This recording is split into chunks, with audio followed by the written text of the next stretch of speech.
钟楼怪人的故事家喻户晓，所以这次我决定用解析故事人物的角度来谈谈这个故事。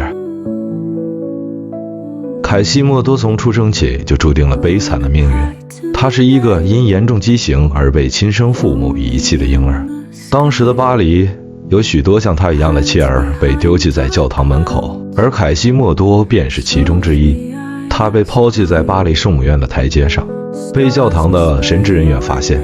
由于他的驼背和其他畸形特征，他被视为一个可怕的怪物，注定会被社会边缘化。没有人愿意收养这样一个长相怪异的孩子。在那时，副主教克洛德·弗罗洛因为父母早逝，承担了抚养弟弟的责任，还是一个悲天悯人的神父。所以在看到这个被遗弃的孩子后，他出于怜悯，决定收养凯西莫多，将他带回了巴黎圣母院。弗罗洛不仅收养了他，还给他取名为凯西莫多，其意思与复活节相关，象征了某种意义上的重生。随着时间的推移，圣母院成为凯西莫多唯一的家。由于他的畸形外貌和孤独处境，凯西莫多逐渐与外界失去了联系，成为了一个教堂里的人。巴黎圣母院庞大且宏伟，它既是他的栖身之所，也是他与社会隔绝的屏障。在教堂的高墙内，凯西莫多找到了相对安全的环境，避免了外界对他不断的歧视与嘲弄。凯西莫多的丑陋外貌和耳聋使得他无法适应普通人的生活，而在圣母院中，他不仅有了栖身之所，还找到了某种意义上的归属感。钟楼成为他生活的中心，他与教堂的钟声建立了深厚的情感连结。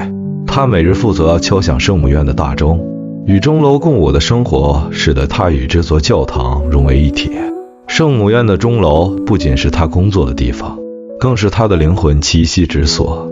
弗罗洛不仅是凯西莫多的养父，还是他的主人。由于对弗罗洛的依赖，凯西莫多对他充满了忠诚和服从。弗罗洛在教堂的权威地位使得他能保护凯西莫多不受外界的伤害，同时也将凯西莫多置于他的绝对控制之下。凯西莫多无条件的信任和服从弗罗洛，将他视为自己唯一的亲人和恩人。除了弗罗洛之外，几乎没有人愿意与凯西莫多接触。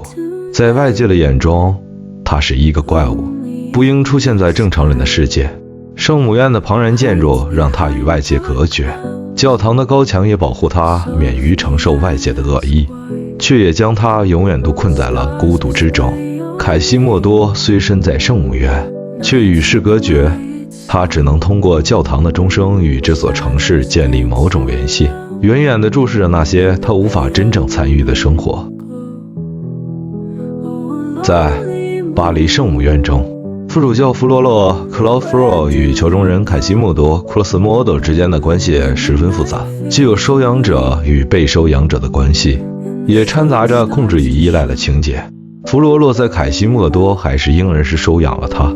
由于凯西莫多是一个因外貌丑陋而被遗弃的孤儿，弗罗洛出于一种宗教上的怜悯，决定收养他。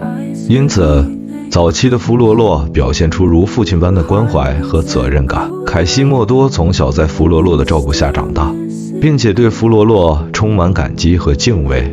随着故事的发展，弗罗洛对凯西莫多的态度逐渐发生变化。虽然他曾对凯西莫多有所怜悯，但他对凯西莫多的控制欲变得越来越强烈。弗罗洛将凯西莫多作为执行其自身贪念的工具，特别是在吉普赛女郎艾斯梅拉达出现后，弗罗洛竟命令凯西莫多绑架他。凯西莫多对弗罗洛的依赖也深刻影响了他们的关系。由于他从小就生活在弗罗洛的掌控之下，并且因为自身的外貌和处境没有多少自主选择的权利，凯西莫多对弗罗洛有着一种近乎盲目的忠诚。他认为弗罗洛是他唯一的依靠，因此不惜会一切代价执行弗罗洛的命令，即使这意味着他需要做一些不道德的事情。弗罗洛在小说中被描绘成一个复杂的角色，他的宗教信仰与他对艾斯梅拉达的欲望产生了强烈的冲突，这种冲突逐渐影响了他与凯西莫多的关系。弗罗洛试图通过控制凯西莫多来实现自己的欲望，尤其是在他处理艾斯梅拉达的这件事情上，他要求凯西莫多所做的事显得是冷酷无情的。然而，随着凯西莫多对艾斯梅拉达产生感情，凯西莫多对弗罗洛的违命是从开始松动的，而弗罗洛的嫉妒和扭曲的欲望让他逐渐失去了理智。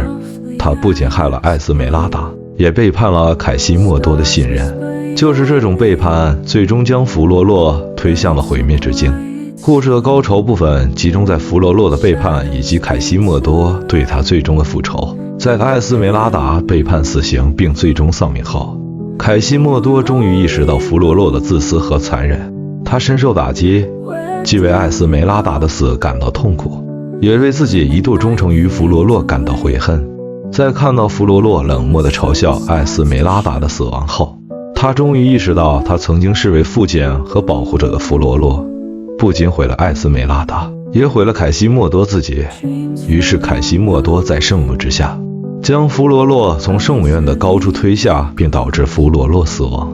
弗罗洛与凯西莫多的关系反映了雨果对人性与宗教的深刻思考。弗罗洛本应是一个虔诚的宗教人士，但他对凯西莫多的控制和对艾斯梅拉达的欲望却暴露了他内心的堕落与黑暗。他对宗教的信仰并没有让他成为一个慈爱的领袖，反而成为他伤害他人的有力武器。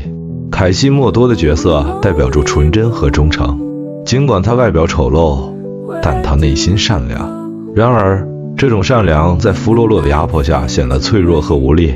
直到艾斯梅拉达出现后，凯西莫多才开始真正认识到自己的感情和独立性。弗罗洛与凯西莫多的关系贯穿了巴黎圣母院全书，既是父子般的关系，也是控制与被控制的关系。弗罗洛对凯西莫多的控制与他的欲望相互交织，最终将两人的关系推向毁灭的边缘。在认清弗罗洛是如何残酷地利用他来遂行私欲后，凯西莫多从一个忠诚的仆人到反抗者，并完成了对弗罗洛的背叛与复仇。在巴黎圣母院中，菲比斯遭到谋杀，是故事中的重要转捩点之一。它是副主教弗罗洛为了控制艾斯梅拉达而策划的阴谋。虽然菲比斯实际上没有被杀死，但这场谋杀事件对艾斯梅拉达和故事情节的发展产生了巨大影响。副主教弗罗洛对艾斯梅拉达的欲望达到了病态的程度，他无法控制自己对她的渴望，但同时也受制于他作为神职人员的身份和信仰，导致他内心充满了强烈的矛盾和愤怒。当弗罗洛得知艾斯梅拉达爱慕英俊的骑士菲比斯时，他的嫉妒彻底爆发。菲比斯是一个受欢迎且轻浮的军人，虽然他与艾斯梅拉达有暧昧关系，但他并非真心爱她。他对她的感情更多的是一种表面上的迷恋，并且同时也与其他女性有交往。然而，艾斯梅拉达对菲比斯的爱是纯真的，他将她视为自己理想中的英雄和恋人。弗罗洛因嫉妒和愤怒，并使菲比斯为他无法得到艾斯梅拉达的障碍。他秘密跟踪菲比斯，发现菲比斯与艾斯梅拉达计划见面。弗罗洛利用这一机会，决定实施他的阴谋。他找到菲比斯，并假意表示想了解艾斯梅拉达这个人，同时暗示他知道菲比斯与艾斯梅拉达之间的关系。弗罗洛要求菲比斯带他去他们约会的地方，这样弗罗洛可以亲眼看到艾斯梅拉达这个女人的作为。菲比斯虽然有所怀疑，但出于炫耀自己的魅力无人能挡的轻浮想法，还想羞辱副主教这个老男人，也就同意了弗罗洛的要求。在一间隐秘的小屋中，菲比斯和艾斯梅拉达见面，弗罗洛则偷偷藏在一旁，满怀嫉妒地观察着他们。艾斯梅拉达对菲比斯表现出深情，而菲比斯则以一种轻佻的态度回应他的爱。正当两人亲近时，弗罗洛从暗处突然现身，他情绪失控，在狂怒和嫉妒的驱使下，弗罗洛拔出匕首，冲向菲比斯，刺中了他的背部。菲比斯重伤倒地，血流不止。艾斯梅拉达目睹这一切，被吓傻了。在菲比斯倒下后，弗罗洛迅速逃离现场，留下惊恐不安的艾斯梅拉达。由于事发突然，艾斯梅拉达完全不知道弗罗洛是谁，或为什么会发生这样的事情。在混乱中，士兵们赶到现场，发现重伤的菲比斯和惊慌失措的艾斯梅拉达。因为艾斯梅拉达正好在现场，并且他与菲比斯的暧昧关系是众人皆知的，所有人都认定是他出于嫉妒而杀了菲比斯。尽管艾斯梅拉达不断申辩自己无辜，但没有人相信他，所以他马上就被逮捕并指控为凶手。尽管菲比斯在事件中受了重伤，但他并没有死去。然而菲比斯在事发后并未出面澄清真相，他对艾斯梅拉达本非真心，他不过是一时迷恋着艾斯梅拉达的肉体，这让他对这一事件选择保持沉默，甚至对艾斯梅拉达的命运不闻不问。这种冷漠自私的态度使得艾斯梅拉达陷入了更大的困境。艾斯梅拉达被判定犯下谋杀罪，并被判处死刑，而菲比斯完全没有站出来为他辩护或作证。菲比斯的是不关己与冷漠自私，证明他并不过是玩弄艾斯梅拉达的感情。与菲比斯的逢场作戏不同的是，艾斯梅拉达只深深爱着他，甚至愿意为他牺牲，但他却对他的生死无动于衷。而艾斯梅拉达对菲比斯的执着也是导致他最终悲剧收场的主要因素。凯西莫多与艾斯梅拉达首次相遇，就是在凯西莫多打算绑架艾斯梅拉达的场景。在这个情节中，凯西莫多是受到副主教克洛德·弗罗洛的指使而去绑架艾斯梅拉达。弗罗洛对美丽的吉普赛女郎艾斯梅拉达产生了病态的欲望，却由于内心的矛盾和对宗教身份的自我压抑，不敢直接向她表达感情。于是他命令凯西莫多在夜晚将她强行带走。在巴黎的夜晚，艾斯梅拉达独自在街头行走时，凯西莫多按照弗罗洛的指示悄悄靠近她，试图实施绑架。然而事情并不顺利。当凯西莫多准备强行带走艾斯梅拉达时，突然出现了一队士兵，他们听到呼救声前来救援。带队的正是骑士菲比斯，他及时阻止了凯西莫多的绑架，救下了艾斯梅拉达。凯西莫多被士兵们抓住并受到逮捕。正是在这次失败的绑架事件中，凯西莫多与艾斯梅拉达初次相遇。凯西莫多因为绑架艾斯梅拉达被判处公开惩罚，他被绑在城市广场的刑架上，受到了民众的嘲笑和羞辱。作为一个丑陋的敲钟人，凯西莫多本来就因其外貌而被社会所排斥和嫌恶。当他被公开惩罚时，围观的人们对他毫不留情的嘲讽和虐待。凯西莫多在痛苦中求助，却没有人理会他的请求。在凯西莫多备受折磨、口前舌燥、奄奄一息之际，艾斯梅拉达出现了。尽管他曾是被绑架的受害者，但他看到凯西莫多痛苦的样子，心生怜悯。他走上前去，将一杯水递给凯西莫多，给他解渴。他无视凯西莫多的丑陋和他曾企图伤害他的事实，真心怜悯这个可怜的人。对凯西莫多而言，长久以来被整个社会排斥的他，从未受到过这样的善意对待。艾斯梅拉达的这一小小的善举深深打动了他的心。凯西莫多从这一刻起，对艾斯梅拉达产生了深厚的感情。这种感情是一种夹杂着感激、崇拜和爱慕的复杂情感，所以他决定赌上自己的一切去保护她，偿还她的恩情。后来当艾斯梅拉达被指控谋杀菲比斯并面临死刑时，凯西莫多再度出现在他的生命中。在他即将被绞刑处死的那一刻，凯西莫多从圣母院的高处突然出现，救下了他。他带着艾斯梅拉达回到圣母院，为他提供庇护，让他安全地躲在教堂中。在圣母院中，凯西莫多尽全力照顾和保护艾斯梅拉达，他对他表现出无比的忠诚和关怀，尽管他知道他的心并不属于他。艾斯梅拉达对凯西莫多的态度也逐渐改变，虽然他无法爱上他，但他对他的怜悯转变为一种更深的感激与友谊。他慢慢感受到，这个丑陋且孤独的钟楼怪人的心中隐藏着多么纯粹而无私的情感。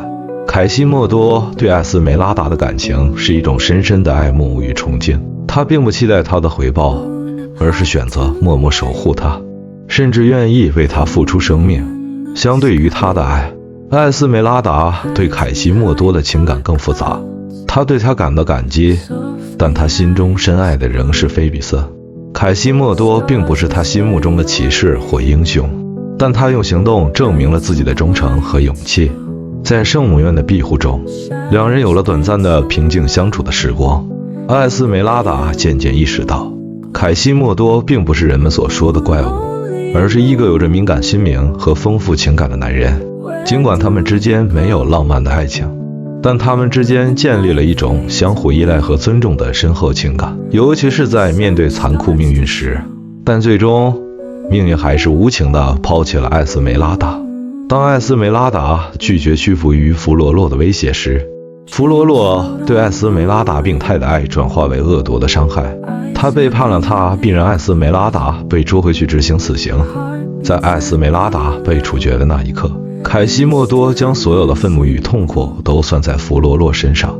他找到弗罗洛，并在圣母院的高塔上将他推下去，结束了副主教的生命。凯西莫多在对弗罗洛复仇后，凯西莫多心如死灰。艾斯梅拉达的死亡使他彻底失去了生活的意义。他是他生命中唯一带来温暖与希望的人，而他的死使他再无依靠。在这种极度的悲伤和绝望中，凯西莫多选择了消失。几个月后，当有人在位于蒙福孔区的一个乱葬岗发现了一幅令人心碎的景象，艾斯梅拉达的遗体旁边有一具畸形的人类遗骸，正是凯西莫多。这具遗骸与艾斯梅拉达的骨骼紧紧相拥，仿佛凯西莫多宁死也不愿意与他分离。故事到此为止。环抱着艾斯梅拉达尸骨的凯西莫多终将在天堂与艾斯梅拉达重逢。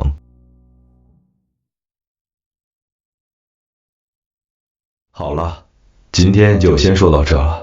如果朋友们有想听的名著、小说，请留言告诉知年。知年书屋一定尽力满足您的要求。